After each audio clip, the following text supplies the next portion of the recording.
Hello everyone, hope everyone's doing good today. So I got a comment requesting a update video that I was supposed to make, but I totally forgot, on my Seedling heat mat that I use on my Stenocereus queretensis seeds. So obviously, as you can see, I'm not using it right now. I did move all my seedlings to the backyard, and I highly recommend you get a Seedling heat mat if you live in a place that is real cold and you need your seeds to heat up.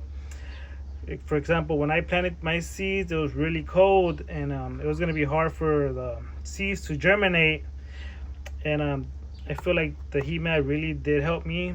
I pretty much had like a 90%, I'm just guessing, but pretty much all of them did germinate, all my seeds. So I really do recommend you guys get a heat mat.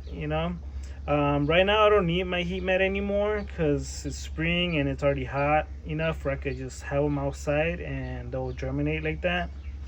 But I'll go show you guys the seedlings right now. Okay, so I have my seedlings in the backyard with my other cactus. There's one tray, 2,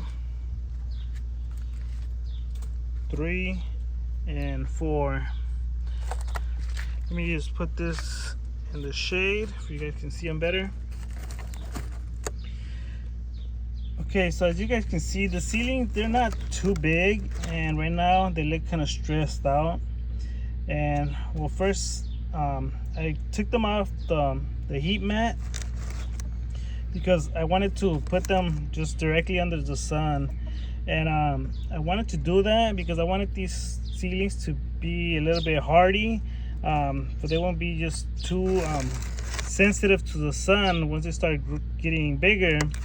So I wanted them to get used to the sun.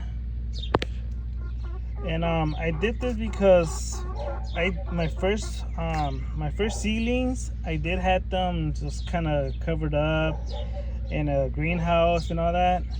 And it took me a long time to acclimate them to having full sun, even though they're cactus. But if you start training them, to be inside a greenhouse and you put them in full sun, they could get too stressed out and die. So right now, that's why I'm trying to get them acclimated to the sun right now. So I'm gonna let these grow out a little bit more, and then I'll start to put them in a different container, separate them. The roots is pretty easy to take off the root. They don't get too tangled up with these cactus. So I'm just gonna wait a little bit longer to put them in a bigger pot with more soil, and they'll grow a lot faster like that too.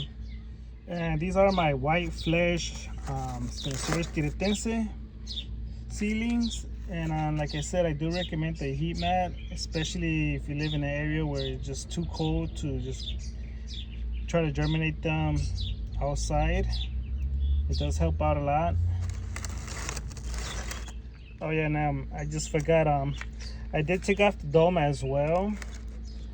I could have left it on, but I have them in my backyard and my dog kept trying to bite it, so I took them off. It does help if you still leave it on for a while, but like these, I mean, they're already good. They're just gonna take a while to grow. And that's gonna be pretty much it for this video. It was just an update video just to show you guys that the heat mat does work.